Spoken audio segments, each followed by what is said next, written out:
వంకాయలేంటి అత్తయ్య, ఏం చేయబోతున్నారు? ఈరోజు వంకాయ పచ్చడం. అవునా, సరే సరే చూసేద్దాం రండి.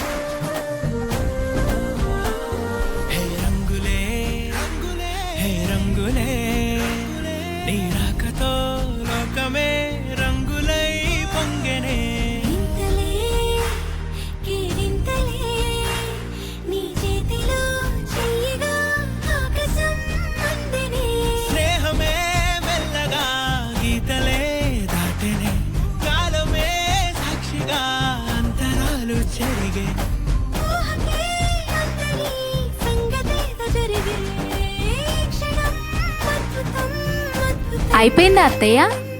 లేదమ్మా, తాలింపు వేయాలమ్మా. అవునా, సరే అయితే ఇంకా ఎంతసేపు ఏంటో. ఇప్పుడు అయిపోయినట్టుంది కదా. అయిపోయిందమ్మా, దా భోంచేసేద్దాం.